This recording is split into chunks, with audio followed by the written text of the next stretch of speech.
Chapter 7 In the House of Tom Bombadil. The four hobbits stepped over the wide stone threshold and stood still, blinking. They were in a long, low room, filled with the light of lamps swinging from the beams of the roof, and on the table of dark polished wood stood many candles, tall and yellow, burning brightly. In a chair at the far side of the room, facing the outer door, sat a woman. Her long yellow hair rippled down her shoulders. Her gown was green as young reeds, shot with silver like beads of dew, and her belt was of gold, shaped like a chain of flag lilies set with the pale blue eyes of forget-me-nots. About her feet, in wide vessels of green and brown earthenware, white water lilies were floating, so that she seemed to be enthroned in the midst of a pool. "Enter, good guests," she said, and as she spoke they knew that it was her clear voice they had heard singing. They came a few timid steps further into the room and began to bow low, feeling strangely surprised and awkward, like folk that, knocking at a cottage door to beg for a drink of water, had been answered by a fair young elf queen clad in living flowers. But before they could say anything, she sprang lightly up and over the lily bowls and ran laughing towards them, and as she ran, her gown rustled softly like the wind in the flowering borders of a river. "Come, dear folk," she said, taking Frodo by the hand. "Laugh and be merry. I am Goldberry, daughter of the river." Then lightly she passed them and closed the door. She turned her back to it, with her white arms spread out across it. "Let us shut out the night," she said, "for you are all still afraid, perhaps, of the mist and the tree shadows and deep water and untamed things. Fear nothing, for tonight you are under the roof of Tom Bombadil." The hobbits looked at her in wonder, and she looked at each of them and smiled. "Fair Lady Goldberry," said Frodo at last, feeling his heart moved with a joy that he did not understand. He stood as he had at times stood enchanted by fair elven voices, but the spell that was now laid upon him was different. Less keen and lofty was the delight, but deeper and nearer to mortal heart, marvelous and yet not strange. "Fair Lady Goldberry," he said again, "now the joy that was hidden in the songs we heard is made plain to me. O slender as a willow wand, O clearer than clear water, O reed by the living pool, fair river daughter. O springtime and summertime and spring again after, O wind on the waterfall and the leaves' laughter." Suddenly he stopped and stammered, overcome with surprise to hear himself saying such things. But Goldberry laughed. "Welcome," she said. "I had not heard that folk of the Shire were so sweet-tongued, but I see you are an elf friend. The light in your eyes and the ring in your voice tells it. This is a merry meeting. Sit now and wait for the master of the house. He will not be long. He is tending your tired beasts." The hobbit sat down gladly in low rush-seated chairs, while Goldberry busied herself about the table, and their eyes followed her, for the slender grace of her movement filled them with quiet delight. From somewhere behind the house came the sound of singing. Every now and again they caught, among many a derry-dole and a merry-dole and a ring-a-ding-dillo, the repeated words, "Old Tom Bombadil is a merry fellow. Bright blue his jacket is, and his boots are yellow." "Fair lady," said Frodo again after a while, "tell me, if my asking does not seem foolish, who is Tom Bombadil?" "He is," said Goldberry, staying her sweet movements and smiling. Frodo looked at her questioningly. "He is, as you have seen him," she said in answer to his look. "He is the master of wood, water, and hill." "Then all this strange land belongs to him?" "No, indeed," she answered, and her smile faded. That would indeed be a burden," she added in a low voice, as if to herself. "The trees and the grasses and all things growing or living in the land belong each to themselves. Tom Bombadil is the master. No, no one has ever caught old Tom walking in the forest, wading in the water, leaping on the hilltops under light and shadow. He has no fear. Tom Bombadil is master." A door opened, and in came Tom Bombadil. He had now no hat, and his thick brown hair was crowned with autumn leaves. He laughed, and going to Goldberry, took her hand. "Here's my pretty lady," he said, bowing to the hobbits. "Here's my Goldberry, clothed all in silver green, with flowers in her girdle. Is the table laden? I see yellow cream and honeycomb, and white bread and butter, milk, cheese, and green herbs and ripe berries gathered. Is that enough for us? Is the supper ready?" "It is," said Goldberry. "But the guests perhaps are not?" Tom clapped his hands and cried, "Tom, Tom, your guests are tired, and you had near forgotten. Come now, my merry friends, and Tom will refresh you. You shall clean grimy hands and wash weary faces. Cast off your muddy cloaks and comb out your tangles." He opened the door, and they followed him down a short passage and round a sharp turn. They came to a low room with a sloping roof, a penthouse it seemed, built on the north end of the house. Its walls were of clean stone, but they were mostly covered with green hanging mats and yellow curtains. The floor was flagged and strewn with fresh green rushes. There were 4 deep mattresses, each piled with white blankets, laid on the floor along one side. Against the opposite wall was a long bench, laden with wide earthenware basins, and beside it stood brown ewers filled with water, some cold, some steaming hot. There were soft green slippers set ready beside each bed. Before long, washed and refreshed, the hobbits were seated at the table, 2 on each side, while at either end sat Goldberry and the master. It was a long and merry meal. Though the hobbits ate, as only famished hobbits can eat, there was no lack. The drink in their drinking bowls seemed to be clearer, cold water, yet it went to their hearts like wine and set free their voices. The guests became suddenly aware that they were singing merrily, as if it was easier and more natural than talking. At last Tom and Goldberry rose and cleared the table swiftly. The guests were commanded to sit quiet, and were set in chairs, each with a footstool to his tired feet. There was a fire in the wide hearth before them, and it was burning with a sweet smell, as if it were built of apple wood. Then everything was set in order. All the lights in the room were put out, except one lamp and a pair of candles at each end of the chimney shelf. Then Goldberry came and stood before them, holding a candle, and she wished them each a good night and deep sleep. "Have peace now," she said, "until the morning. Heed no nightly noises, for nothing passes door and window here save moonlight and starlight and the wind off the hilltop. Good night." She passed out of the room with a glimmer and a rustle. The sound of her footsteps was like a stream falling gently away downhill over cool stones in the quiet of night. Tom sat on a while beside them in silence, while each of them tried to muster the courage to ask one of the many questions he had meant to ask at supper. Sleep gathered on their eyelids. At last Frodo spoke. "Did you hear me calling, master, or was it just chance that brought you at that moment?" Tom stirred like a man shaken out of a pleasant dream. What?" said he. "Did I hear you calling? Nay, I did not hear. I was busy singing. Just chance brought me then, if chance you call it. It was no plan of mine, though I was waiting for you. I heard news of you, and learned that you were wandering. We guessed you'd come ere long down to the water. All paths lead that way, down to Withwindle. Old Grey Willow Man, he's a mighty singer, and it's hard for little folk to escape his cunning mazes, but Tom had an errand there that he dared not hinder." Tom nodded as if sleep was taking him again, but he went on in a soft singing voice. "I had an errand there, gathering water lilies, green leaves and lilies white to please my pretty lady. The last ere the year's end to keep them from the winter, to flower by her pretty feet till the snows are melted. Each year at summer's end I go to find them for her, in a wide pool, deep and clear, far down with Windle. There they open first in spring, and there they linger latest. By that pool long ago I found the river daughter, fair young Goldberry, sitting in the rushes. Sweet was her singing then, and her heart was beating."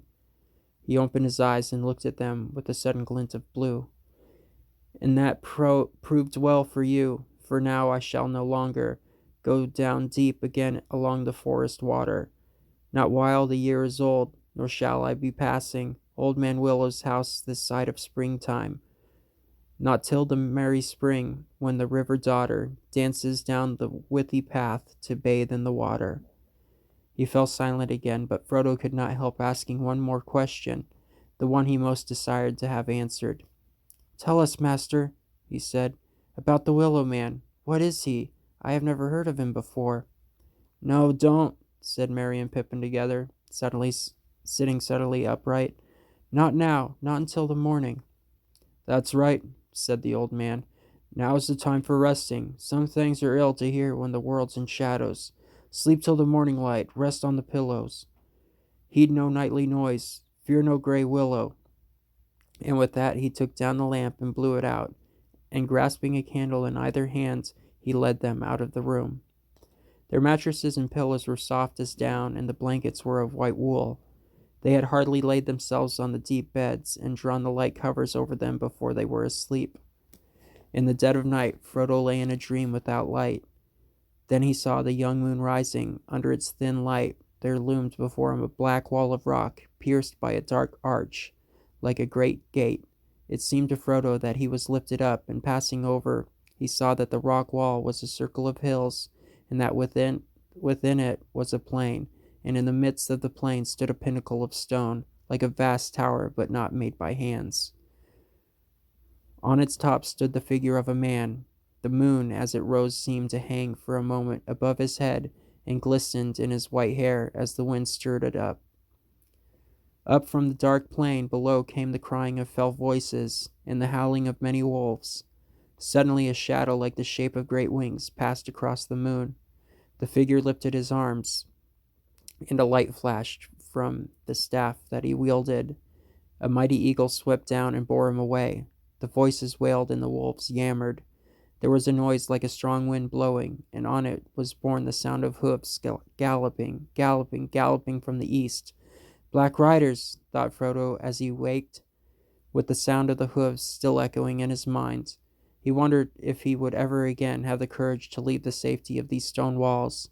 He lay motionless, still listening, but all was now silent, and at last he turned and he fell asleep again, or wandered into some other unremembered dream.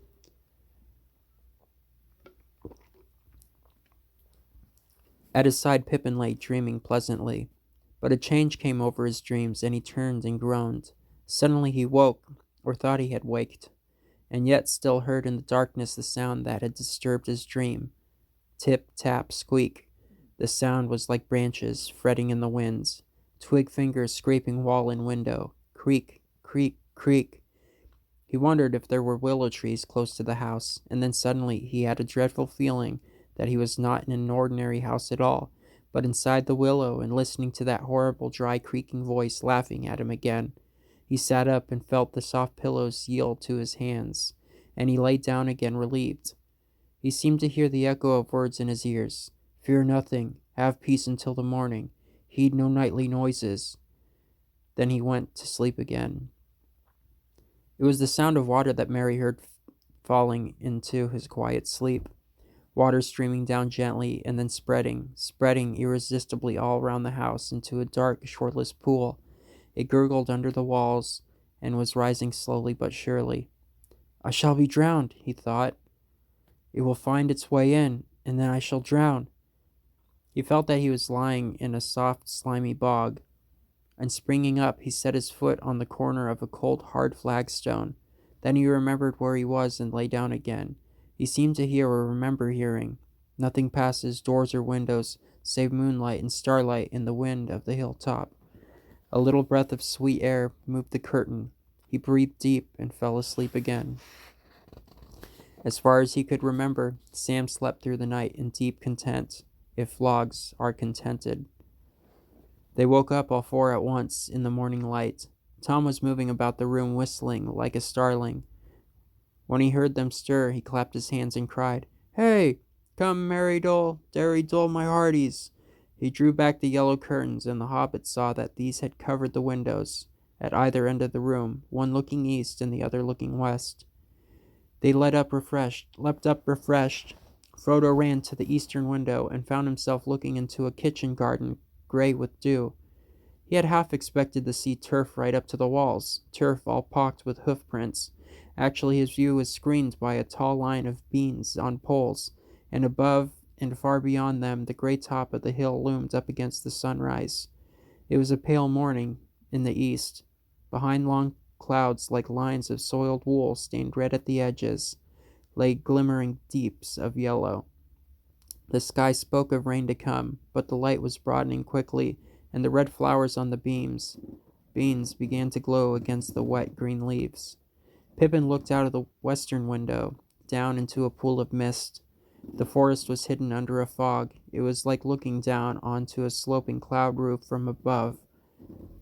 There was a fold or a channel where the mist was broken into many plumes and billows, the valley of the Withwindle. The stream ran down the hill on the left and vanished into the white shadows. Near at hand was a flower garden and a clipped hedge, silver netted, and beyond the gray shaven grass pale with dewdrops. There was no willow tree to be seen. "Good morning, merry friends," cried Tom, opening the eastern window wide. A cool air flowed in. It had a rainy smell. "Sun won't show her face much today, I'm thinking. I've been walking wide, leaping on hilltops since the gray dawn began, nosing wind and weather, wet grass underfoot, wet sky above me. I wakened Goldberry singing under a window, but not wakes hobbit folk in the early morning. In the night, little folk wake up in the darkness and sleep after light has come. Ring-a-ding-dillo. Wake now, my merry friends. Forget the nightly noises. Ring-a-ding-dillo, Dell. Dairy Dell, my hearties. If you come soon, you'll find breakfast on the table. If you come late, you'll get grass and rain water." Needless to say, not that Tom's threat sounded very serious, the hobbits came soon, and left the table late, and only when it was beginning to look rather empty. Neither Tom nor Goldberry were there. Tom could be heard about the house, clattering in the kitchen, and up and down the stairs, and singing here and there outside. The room looked westward over the mist-clouded valley, and the window was open. Water dripped down from the thatched eaves above. Before they had finished breakfast, the clouds had joined into an unbroken roof, and a straight gray rain came softly and steadily down. Behind its deep curtain of the forest was completely veiled. As they looked out of the window, there came falling gently as if it was flowing down the rain out of the sky, the clear voice of Goldberry singing up above them. They could hear few words, but it seemed plain to them that the song was a rain song, as sweet as showers on dry hills, that told the tale of a river from the spring in the highlands to the sea far below. The hobbits listened with delight, and Frodo was glad in his heart, and blessed the kindly weather, because it delayed them from departing. The thought of going had been heavy upon him from the moment he awoke, but he guessed now that they would not go further that day. The upper wind settled in the west, and deeper and wetter clouds rolled up to spill their laden rain on the bare heads of the downs. Nothing could be seen all around the house but falling water. Frodo stood near the open door and watched the white, chalky path turn into a little river of milk and go bubbling away down into the valley. Tom Bombadil came trotting round the corner of the house, waving his arms as if he was warding off the rain, and indeed, when he sprang over the threshold, he seemed quite dry, except for his boots. These he took off and put in the chimney corner. Then he sat in the largest chair and called the hobbits to gather round him. "This is Goldberry's washing day," he said, "and her autumn cleaning. Too wet for hobbit folk. Let them rest while they are able. It's a good day for long tales, for questions and for answers, so Tom will start the talking."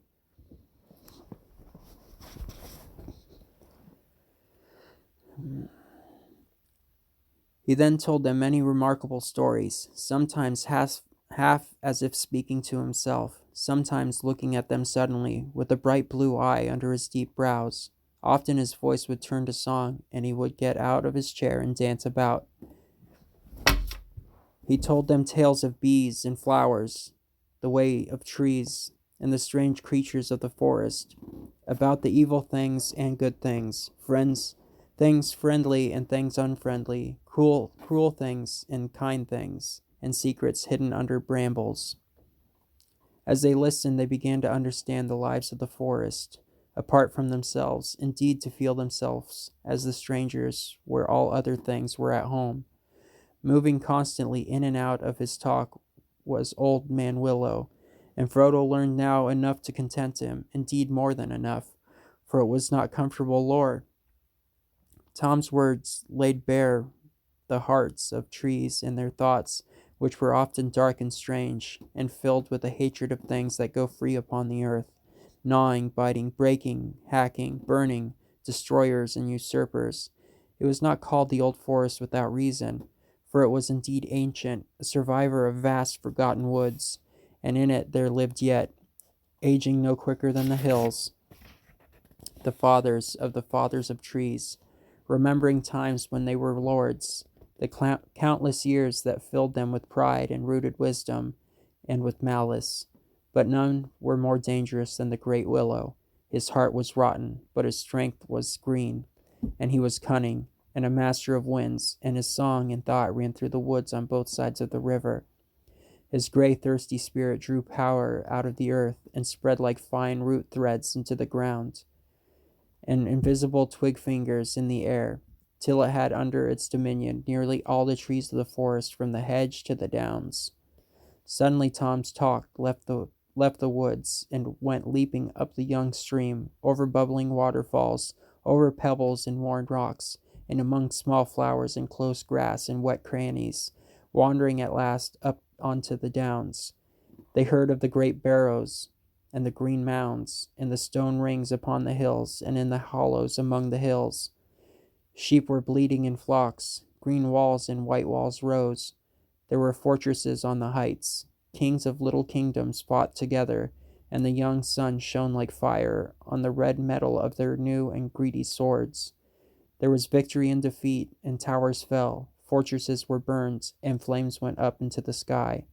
Gold was piled on the biers of dead kings and queens, and mounds covered them, and the stone doors were shut, and the grass grew over all.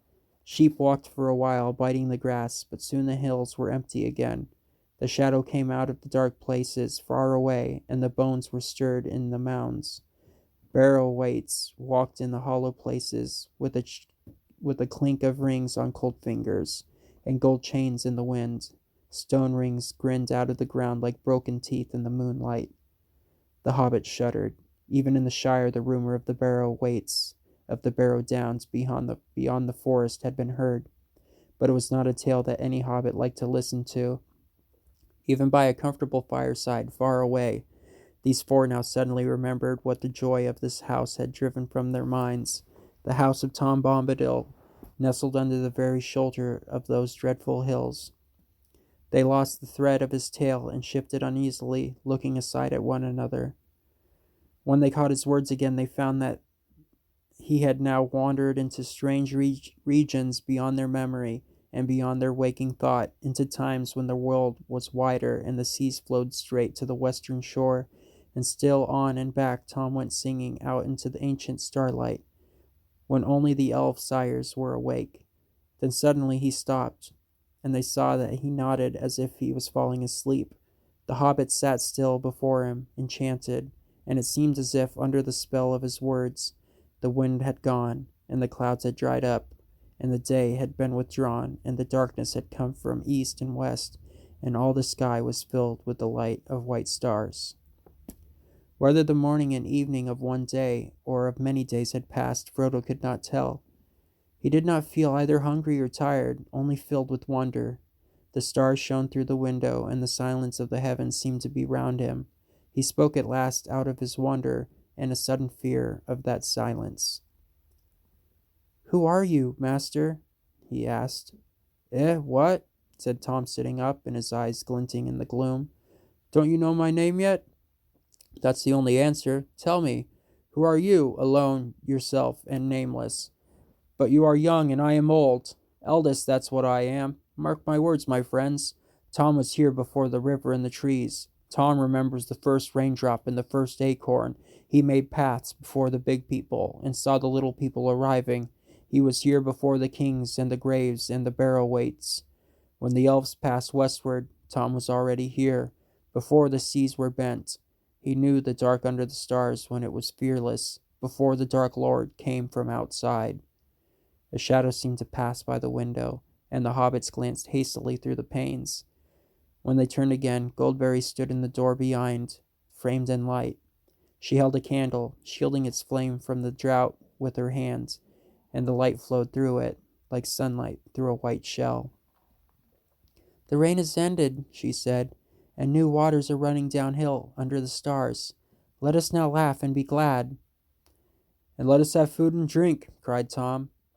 "Long tales are thirsty, and long listening's hungry work, morning, noon, and evening." With that he jumped out of his chair, and with a bound took a candle from the chimney shelf and lit it in the flame that Goldberry held. Then he danced about the table. Suddenly he hopped through the door and disappeared. Quickly he returned, bearing a large and laden tray. Then Tom and Goldberry set the table, and the hobbits sat, half in wonder and half in laughter. So fair was the grace of Goldberry, and so merry and odd the caperings of Tom. Yet in some fashion they seemed to weave a single dance, neither hindering the other, in and out of the room, and round about the table, and with great speed food and vessels and lights were set in order. The boards blazed with candles, white and yellow. Tom bowed to his guests. "Supper is ready," said Goldberry, and now the hobbit saw that she was clothed all in silver with a white girdle, and her shoes were like fish's mail. But Tom was all in clean blue, blue as rain-washed forget-me-nots, and he had green stockings. It was a supper even better than before. The hobbits, under the spell of Tom's words, may have missed one meal or many, but when the food was before them it seemed at least a week since they had eaten. They did not sing or even speak much for a while, and paid close attention to business. But after a time their hearts and spirit rose high again, and their voices rang out in mirth and laughter. After they had eaten, Goldberry sang many songs for them, songs that began merrily in the hills and fell softly down into silence. And in the silences they saw in their minds pools and wide waters, wider than any they had known, and looking into them they saw the sky below them and the stars like jewels in the depths. Then once more she wished them each good night, and left them by the fireside. But Tom now seemed wide awake, and plied them with questions. He appeared already to know much about them and all their families, and indeed to know much of all the history and doings of the Shire, down from days hardly remembered among the hobbits themselves. It no longer surprised them, but he made no secret that he owned his recent knowledge largely to Farmer Maggot, whom he seemed to regard as a person of more importance than they had imagined. "There's earth under his feet, and clay on his fingers, wisdom in his bones, and both his eyes are open," said Tom. It was also clear that Tom had dealings with the elves, and it seemed that in some fashion news had reached him from Gildor concerning the flight of Frodo. Indeed, so much did Tom know, and so cunning was his questioning, that Frodo found himself telling him more about Bilbo and his own hopes and fears than he had told before even to Gandalf. Tom wagged his head up and down, and there was a glint in his eyes when he heard of the riders. "Show me the precious ring," he said suddenly in the midst of the story, and Frodo, to his own astonishment, drew out the chain from his pocket and unfastened the ring, handed it at once to Tom. It seemed to grow larger as it lay for a moment on his big brown-skinned hand. Then suddenly he put it to his eye and laughed. For a second the hobbits had a vision, both comical and alarming, of his bright blue eye gleaming through a circle of gold. Then Tom put the ring round the end of his little finger and held it up to the candlelight. For a moment the hobbits noticed nothing strange about this. Then they gasped. There was no sign of Tom disappearing. Tom laughed again, and then he spun the ring in the air, and it vanished with a flash. Frodo gave a cry, and Tom leaned forward and handed it back to him with a smile.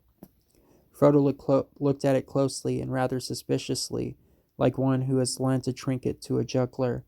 It was the same ring, or looked the same, and weighed the same, for that ring had always seemed to Frodo to weigh strangely heavy in his hand.